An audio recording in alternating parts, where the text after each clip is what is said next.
ചിത്രമൽഹാർ റൗണ്ടിൽ പെർഫോം ചെയ്യാനായി എത്തുന്നു ഷജീർ.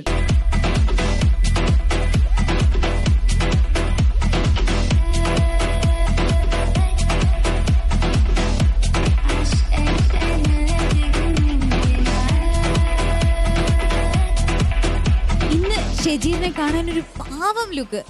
ഞാൻ ആദ്യമായിട്ടാണ് ഷജീറിനെ മുണ്ടിലൊക്കെ കാണുന്നത്. രസമായിട്ടുണ്ട്. ഷജീറെ, ഈ റൗണ്ടിൽ ഏത് പാട്ടാ പാടാൻ പോകുന്നത്? ഞാൻ സുബൈദ എന്ന ഫിലിമിലെ ബാബുരാജ് സാർ പാടിയ പൊട്ടിത്തകർന്ന കിനാവിൻ്റെ എന്ന പാട്ട്. ഓക്കെ ഷജീർ, അപ്പം നമുക്ക് ഡയറക്റ്റ് പാട്ടിലേക്ക് പോകാം. All the best. Thank U.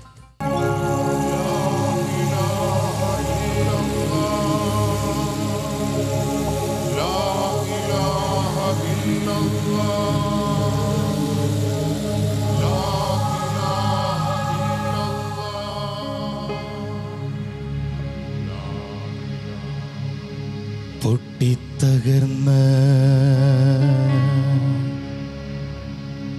കിനാവിൻ്റെ മയ്യത്ത് കെട്ടിപ്പിടിച്ചു കരയുന്ന പെണ്ണേ,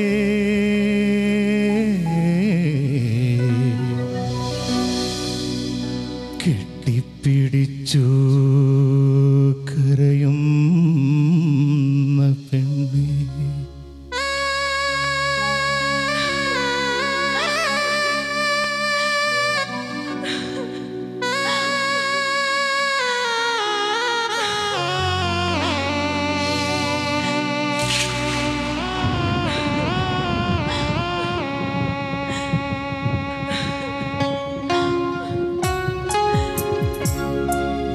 പൊട്ടിത്തകർന്ന കിനാവിൻ്റെ മയ്യത്ത് കെട്ടിപ്പിടിച്ചു കരയുന്ന പെണ്ണെ, കെട്ടിപ്പിടിച്ചു കരയുന്ന പെണ്ണെ.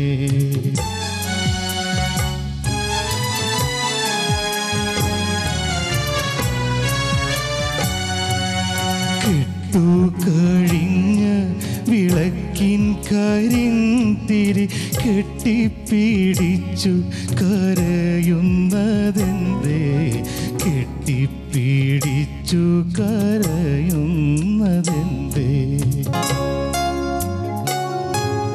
പൊട്ടിത്തകർന്ന കിനാവിൻ്റെ മയ്യത്ത് കെട്ടിപ്പിടിച്ചു കരയുന്ന പെണ്ണെ, കെട്ടിപ്പിടിച്ചു കരയുന്ന പെണ്ണെ.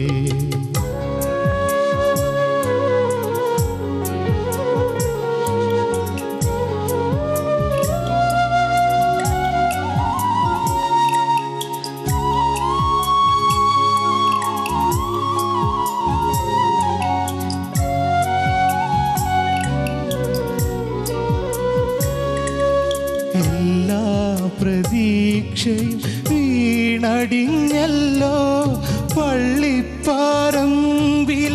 ആറടി മണ്ണിൽ, പള്ളിപ്പറമ്പിലെ ആറടി മണ്ണിൽ. കണ്ണീർ ചൊരിഞ്ഞാലും എന്തിനീ കാര്യം, മണ്ണോടു മണ്ണായി കഴിഞ്ഞല്ലോ മാരൻ.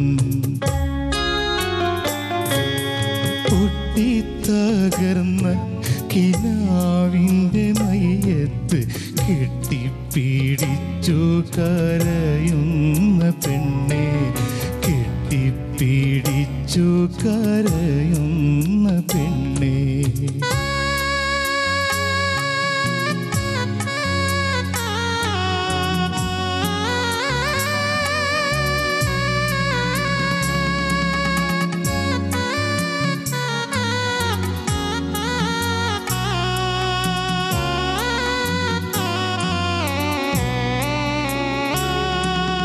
മലർമണം മാഞ്ഞില്ല, മധുവീതു തീർന്നില്ല, മണവാളൻ മാത്രം മയങ്ങാൻ പോയോ, മരണ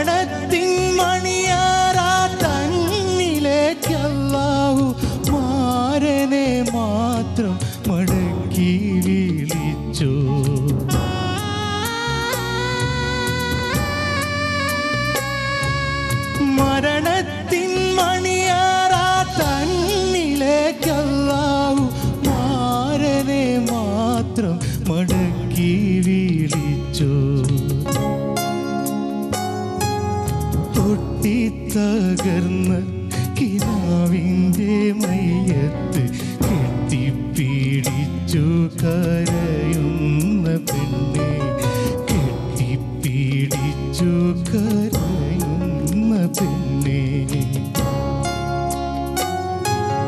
കെട്ടുകഴിഞ്ഞ വിളക്കിൻ കരിന്തിരി കെട്ടിപ്പിടിച്ചു കരയുന്നതെന്തേ,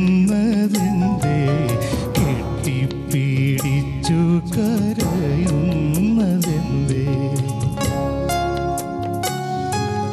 പൊട്ടിത്തകർന്ന കിനാവിൻ്റെ മയ്യത്ത്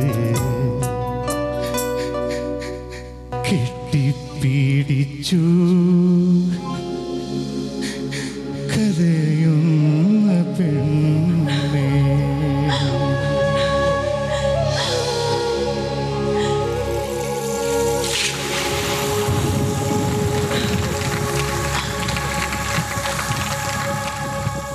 ഷജീർ ശരിക്കും എല്ലാവരെയും വിഷമിപ്പിച്ചു. പട്ടുറുമാലിൻ്റെ എൻറ്റയർ വേദിയെ, ഓഡിയൻസിനെ, ജഡ്ജസിനെ എല്ലാവരും വേറെ ഏതോ ലോകത്തേക്ക് കൊണ്ടുപോയ പോലെ ഒരു ഫീലായിരുന്നു. ശരിക്കും ഭയങ്കര ഒരു ഹെവിനെസ് മനസ്സിന് ഷജീറിൻ്റെ പാട്ട് കേട്ട് കഴിഞ്ഞപ്പോഴത്തേക്കും. അതിൻ്റെ കൂടെ നിഷീദ ശരിക്കും കരയാന്ന് തോന്നിപ്പോയി. നിഷീദ ഭയങ്കരമായിട്ട് സപ്പോർട്ട് ചെയ്തു. തീർച്ചയായും. ഷജീറെ, എന്താണ് ഇങ്ങനൊരു പാട്ട് സെലക്ട് ചെയ്യാൻ കാരണം? എനിക്കൊരു ഫ്രണ്ട് ഉണ്ടായിരുന്നു.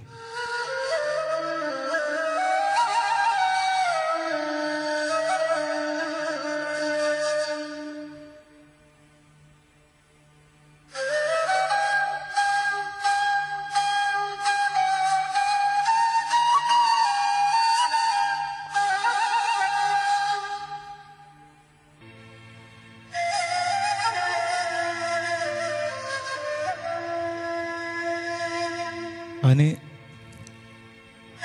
എപ്പോഴും ഈ പാട്ട് കേട്ടിരുന്നു.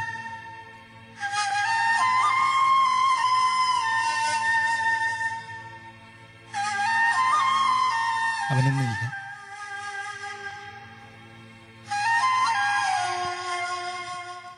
പോട്ടെ, സാരമില്ല. നമുക്ക് ഷജീറിന്റെ ജഡ്ജ്മെന്റിലേക്ക് പോകാം. അബൂട്ടി മാഷേ, 1965 ഇറങ്ങിയ സുബൈദ എന്ന സിനിമയിലാണ്. പി ഭാസ്കര മാഷ വരികൾ, ബാബുക്ക സംഗീതം നൽകി. ഇത് പാടേണ്ടിയിരുന്നത് ആരാ അറിയോ? മുഹമ്മദ് റാഫി സാഹിബ് പാടേണ്ട പാട്ടായിരുന്നു ഇത്. ദീപ് എന്ന സിനിമയിൽ തലത് മുഹമ്മദിനെ കൊണ്ട് ബാബുക്ക പാടിച്ചു. റാഫിയെ കൊണ്ട് ഒരു പാട്ട് പാടിക്കണമെന്ന് ബാബുക്കക്ക് ഭയങ്കര ആഗ്രഹം ഉണ്ടായിരുന്നു. അദ്ദേഹത്തിൻ്റെ ഡേറ്റ് കിട്ടാതെ വന്ന സമയത്ത് ഷൂട്ടിംഗ് മുടങ്ങുമല്ലോ എന്ന് വെച്ചപ്പോൾ ബാബുക്ക തന്നെ പിന്നെ ഈ ഗാനം പാടുകയാണ് ചെയ്തത്. മോനെ ഒരു ആ ചരണം മാറിപ്പാടിയല്ലോ. അതെ, ഇതിലേക്ക് ഒരു ഭാസ്കര മാഷ് എഴുതിയത് പിന്നെ സെക്കൻഡ് അനുപല്ലവി പാടേണ്ടത് മലർമണം മാഞ്ഞല്ലോ എന്നാണ്. മോൻ അവിടെ പാടിയ എല്ലാ പ്രതീക്ഷ, പിന്നെ എൻ്റെ അവസാനം ആ കഥ പൂർത്തിയാവുന്നതാണ്. എല്ലാ പ്രതീക്ഷയും മൈഹാർട്ടാക്കിയതല്ലേ. അതെ, മൈഹാർട്ടാക്കിയ. അതിൽ പാടിയത് നന്നായി, എല്ലാ പ്രതീക്ഷയും. പക്ഷേ പോർഷൻ മാറിപ്പോയി പാടിയത്. ശ്രദ്ധിക്കണ്ടേ, അവിടെ ആ ഒരു വലിയൊരു തെറ്റാണ് പറ്റിയത്. അതുപോലെ വിരുത്തം പിച്ച് പ്രശ്നം വന്നിട്ടുണ്ട്. പൊട്ടിത്താക അവിടെ അങ്ങനെയാണ് തുടങ്ങേണ്ടത്. അത് ഒരു സ്ഥലത്ത് അനുപല്ലവി കഴിഞ്ഞ് പല്ലവി പാടിയപ്പോൾ കറക്റ്റ് പാടി. മോൻ പാടിയപ്പോൾ സുഹൃത്തിനെ ആലോചിച്ച് ടെൻഷനായി, വരികൾ മാറി, ഇങ്ങനെ വന്നതാണോ? കുറച്ച് ഇമോഷണലായി. അതാണ് പറ്റിയത്. മോന് നന്നായി പാടുന്ന ആളെ ശബ്ദം കേട്ടിട്ട് നന്നായി പാടുന്ന നല്ല ശബ്ദം എല്ലാം ഉണ്ട്. വേറെ ഒരു പ്രശ്നം ഇതിൽ വേറെ ഞാൻ പറയുന്നില്ല. ഈ പോഷൻ മാറിയത് പിന്നെ ആരാ അഭിനയിച്ചത്? നിഷീദ. ഗംഭീര കേട്ടോ, ഗംഭീരായി ചെയ്തു. വേറൊന്നും ഞാൻ പറയുന്നില്ല. ഓക്കെ മോനെ, all the best. Thank U Abootty മാഷേ. ജിഷ ചേച്ചി, ഷജീർ ഇപ്പോഴും ആ മോഡിൽ നിന്ന് മാറിയിട്ടില്ല അല്ലേ? പ്രേസി എല്ലാം നമുക്ക് മനസ്സിലാക്കാൻ പറ്റും. അങ്ങനെ ഒരു ഞാനിങ്ങനെ കേട്ടു, ഒരു ഇൻസിഡൻറ്റുമായിട്ട് അത് റിലേറ്റ് ചെയ്തിട്ടുള്ളൊരു കാര്യമാണെന്ന്. ഷജീറിന് അത് ബുദ്ധിമുട്ടില്ല വെച്ച് കഴിഞ്ഞാൽ നമ്മളെല്ലാവരുമായിട്ട് പങ്കുവെക്കാം. എന്തായിരുന്നു സംഭവം, എന്തായിരുന്നു അത് പറയാൻ ബുദ്ധിമുട്ടാണെങ്കിൽ വേണ്ട. എന്താ വെച്ചാൽ നമ്മളുടെ എല്ലാവർക്കും പ്രിയപ്പെട്ടവർ ആരെങ്കിലുമൊക്കെ നഷ്ടപ്പെട്ടിട്ടുണ്ടാവും. ശരിക്കും ഈ പറയുന്ന ഫ്രണ്ടിൻ്റെ ആ ഒരു വേദന, വേർപാടിലുണ്ടാവുന്ന വേദന നമുക്ക് അറിയാം. അതൊരു മെലോ ഡ്രാമയോ അല്ലെങ്കിൽ അഭിനയമോ ഒന്നും അല്ല. ഇപ്പം എൻ്റെ മമ്മി മരിച്ചിട്ട് 10 വർഷമായി. ഇപ്പോഴും മമ്മയെ ആലോചിക്കാത്തൊരു ദിവസവും നമുക്ക് കടന്നു പോവില്ല. അപ്പോൾ അത്രയും ഇമോഷണൽ ആയതുകൊണ്ടാണ് എനിക്ക് തോന്നുന്നു വല്ലാണ്ട് ഇൻവോൾവ് ആയിപ്പോയി. പല്ലവി തുടങ്ങിയപ്പോൾ ഒക്കെ നല്ല കൺട്രോളിലായിരുന്നു. എന്ന് വെച്ച് കഴിഞ്ഞാൽ പാട്ടെനിക്ക് പിന്നീട് അനുപല്ലവി ചരണമൊക്കെയാണ് കൂടുതൽ ഇഷ്ടപ്പെട്ടത്. പക്ഷേ പല്ലവി തുടങ്ങിയ സമയത്ത് വോയിസൊക്കെ അങ്ങോട്ട് കൺട്രോളിൽ പോയി. പിന്നെ യു ആർ വെരി ഇമോഷണൽ. പിന്നെ നിഷിത അവിടെ പത്മപ്രിയയായിട്ടൊക്കെ ബന്ധപ്പെട്ട നടിയാണ്.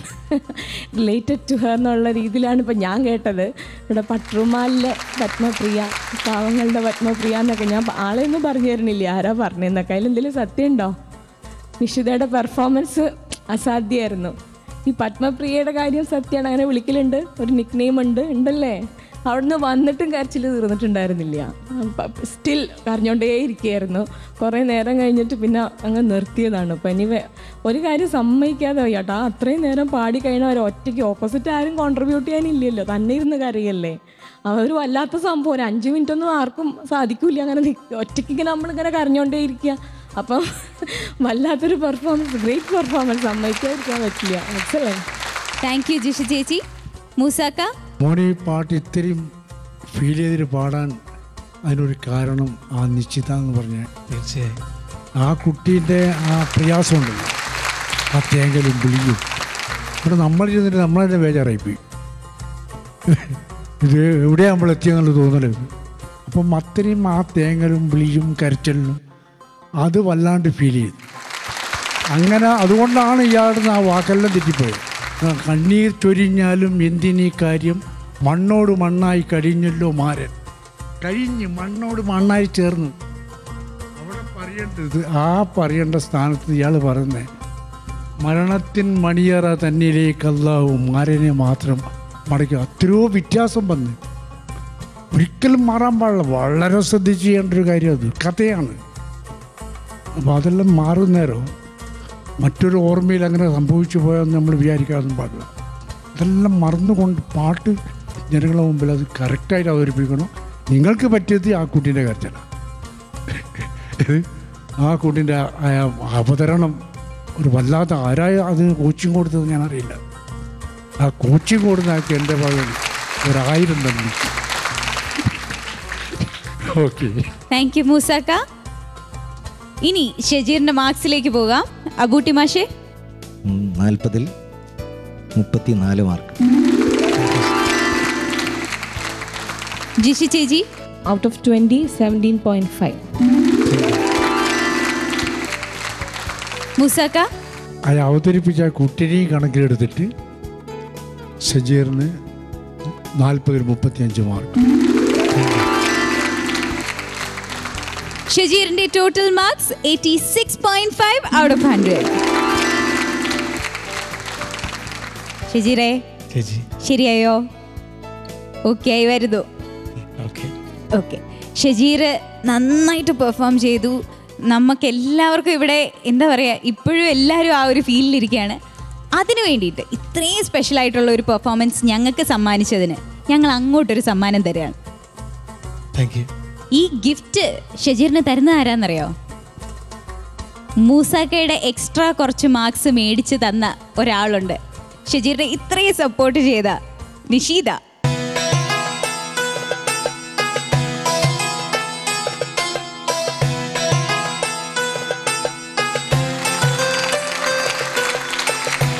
ഷജീറിന്റെ ഈ ഗിഫ്റ്റ് സ്പോൺസർ ചെയ്തിരിക്കുന്നത് MS ടൈൽസ്, രാമനാട്ടുകര, കാലിക്കട്ട്.